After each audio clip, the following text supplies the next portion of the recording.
Iran बदले की आग में जल रहा है। अली खामनेई के अंतिम संस्कार के दौरान लोगों ने ट्रंप और उनकी टीम के खिलाफ जमकर नारेबाजी की, पोस्टर भी लगाए, बदला लेने का ऐलान भी किया। लेकिन अब आपको बताती हूँ कि ईरान की हिट लिस्ट में आखिरकार कौन कौन है। तो बेंजामिन नेतन्याहू, जो कि इजराइल के प्रधानमंत्री है, ये उनकी तस्वीर है। जंग की शुरुआत करने वाले शख्स हैं। सबसे ज्यादा अगर ईरान किसी से नफरत करता है तो इजराइल से और वहां के प्रधानमंत्री से। डोनाल्ड ट्रंप अमेरिकी राष्ट्रपति है, ईरान का मुख्य दुश्मन और खामनेई का हत्यारा। ईरान इन्हें मानता है। हिट लिस्ट पूरी एक तैयार करके उन्होंने बता दिया है कि आप सरप्राइज डेथ के लिए आप तैयार हो जाइए। ये नाम उसमें भी है। कैट्स इजराइल के रक्षा मंत्री हैं और हिजबुल्लाह और ईरान जंग में मुख्य भूमिका इनकी भी है, जो ये बार बार कह रहे हैं कि ये जंग खत्म नहीं होने वाली है। कार्ड्स इनका नाम है और ब्राक कूपर अमेरिकी नौसेना के कार्यवाहक सचिव है। ईरान में हमला कराने वालों में इनका नाम भी शामिल है। हालांकि ईरान में तो खुद ही इन तमाम लिस्ट को जारी करके इन्हें अल्टीमेटम दे दिया है। पीट हेग्सेथ, अमेरिका के रक्षा मंत्री, ईरान के खिलाफ ऑपरेशन करने के आरोप इन पर लगे हैं। ये सबसे ज्यादा नफरत करते हैं ईरान से और यहूदी समर्थक माने जाते हैं। मार्को रूबियो अमेरिका के विदेश मंत्री हैं। प्रेशर और कड़े प्रतिबंधों को बढ़ावा देने के आरोप इन पर लगे हैं, इसलिए इनका नाम भी इसमें शामिल है। दुनिया भर के और भी बहुत सारे नेता हैं जिनका नाम है। माइक हकाबी इजराइल में अमेरिका के राजदूत हैं। इजराइल के पक्ष में अमेरिकी रुख को मजबूत करने के इन पर आरोप लगे हैं। समर्थन इनका इजराइल की तरफ रहता है। याल जमीर आईडीएफ के चीफ ऑफ स्टाफ है। ईरान और सहयोगियों के खिलाफ सैन्य कार्रवाई करने का आरोप इन पर लगे हैं, इसलिए ईरान इन्हें भी मार गिराने के लिए अपनी हिट लिस्ट में नाम लिख चुका है। जॉर्जिया मेलोनी, इटली के प्रधानमंत्री, ईरान पर हमले के लिए यूएस को एयरबेस देने के आरोप इन पर लगे। हालांकि ये सामने आई तो इन्होंने साफ इनकार किया था, लेकिन ईरान ने ये कहा था कि अब इससे कुछ नहीं होने वाला, कोई फायदा नहीं होने वाला, और अब हिट लिस्ट में उनका नाम भी डाल दिया है। गिदोन सार इजराइल के विदेश मंत्री हैं। ईरान के खिलाफ अंतर्राष्ट्रीय समर्थन जुटाने के आरोप इन पर लगे हैं, इसलिए ईरान इनसे भी नफरत करता है और इन्हें भी उसने हिट लिस्ट में रखा हुआ है। जर्मनी के चांसलर का नाम भी है इसमें, फ्रेडरिक मर्ज। इजराइल के समर्थन और ईरान पर दबाव बनाने के आरोप लगे हैं।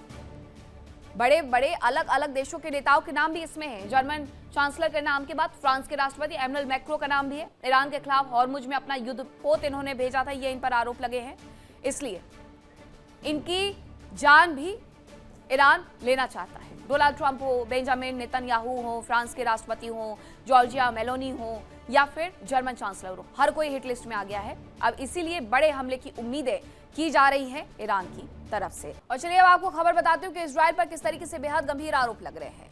दक्षिणी लेबनान के गांवों पर अत्याचार के आरोप इजराइल पर लगे हैं। गांव और खेतों में आग लगाने के आरोप लग रहे हैं इजराइल पर। इजराइल लगातार बड़े हमले करते जा रहा है, जिसकी वजह से अच्छा खासा नुकसान लोगों को उठाना पड़ रहा है। ये तस्वीरें सामने आई हैं कि कैसे खेत खलियान में भी अब आग लगा दी गई है। गांव में खेतों को बर्बाद कर दिया गया है। दक्षिणी लेबनान में ये हमले जो हो रहे हैं उसकी वजह से ये सब कुछ हो रहा है। एक और खबर आ रही है, वो भी आपको बता देती हूँ। ईरान में एक बार फिर से भूकंप आया है, ये कहा जा रहा है, बताया जा रहा है, और ईरान में आए इस भूकंप को सीधे सीधे परमाणु हथियार बना लिए गए हैं, क्या संदेह वाली स्थिति से जोड़ दिया गया है, क्योंकि वहां पर जो भी भूकंप आ रहे हैं वो तभी आ रहे हैं, मैन मेड आ रहे हैं बेसिकली। इसीलिए ये कहा जा रहा है कि एक बार फिर से क्या ईरान ने नए हथियार बनाना शुरू कर दिया है या उसने परमाणु हथियार वाली वो शक्ति प्राप्त कर ली है। उत्तर पूर्वी इलाके में ये भूकंप आया, रिएक्टर स्केल पर 3.6 तीव्रता इसकी मापी गई है।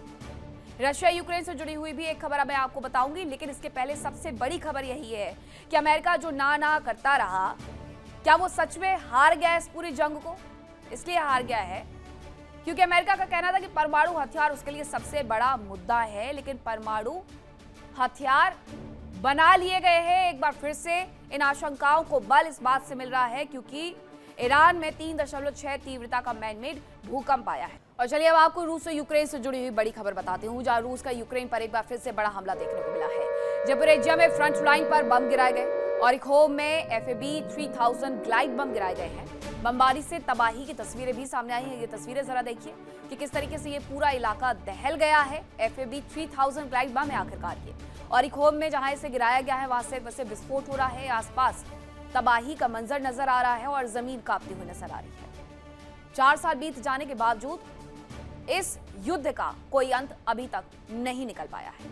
और खबर यह है कि ईरान के बंदर अब्बास नेवल बेस पर हमला हुआ है। यूएस ने पहली बार सी ड्रोन का इस्तेमाल किया है। समुद्री ड्रोन से हमले की तस्वीरें भी सामने आई है। हर तरफ से हमले किए जा रहे हैं। समुद्री ड्रोन का इस्तेमाल करने पर अमेरिका उतर आया है।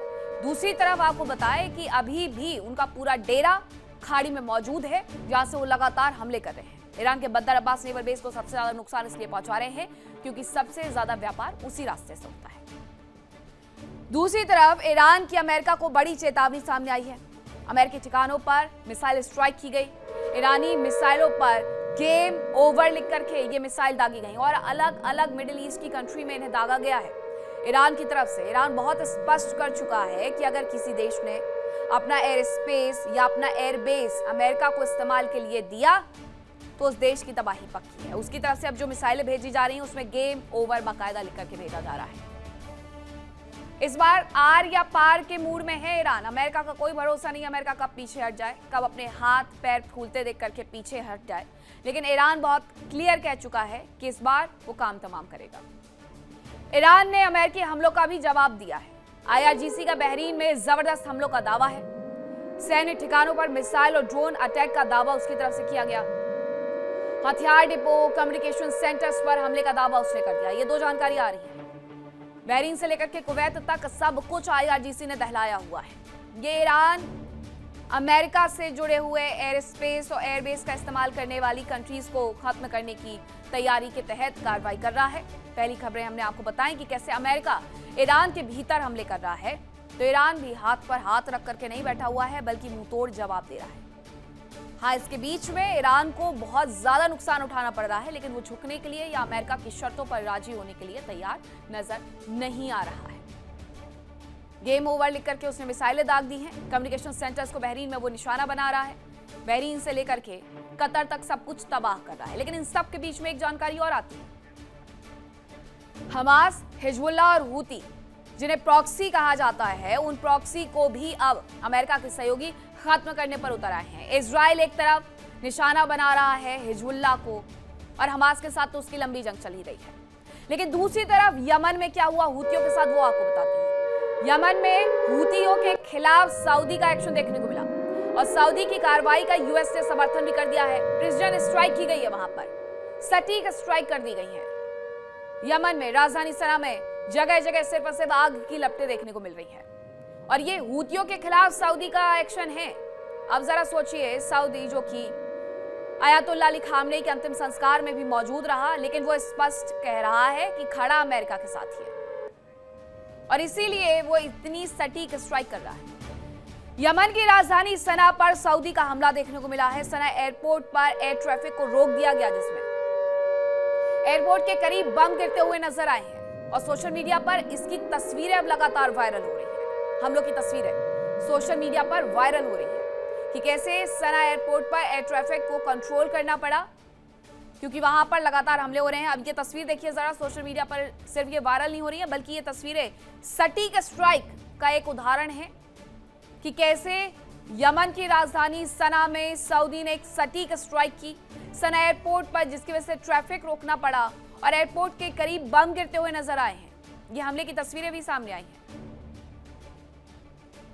अब ये पूरा माजरा मिडिल ईस्ट में ये कह रहा है कि मिडिल ईस्ट तबाह हो रहा है।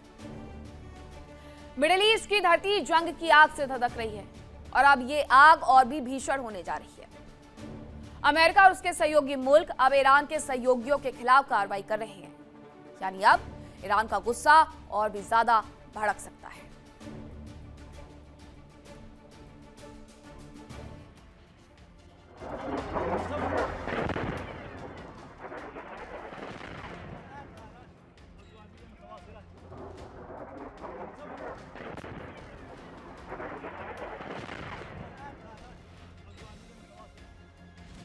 यमन की धरती, सऊदी के बम। जी हां, अब तक ईरान पर अमेरिका बमबारी कर रहा था।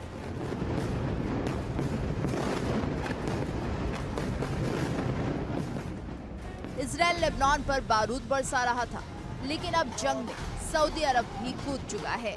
या यूं कह ले कि ईरान का गुस्सा भड़काने में अब सऊदी अरब भी अहम भूमिका निभाने जा रहा है।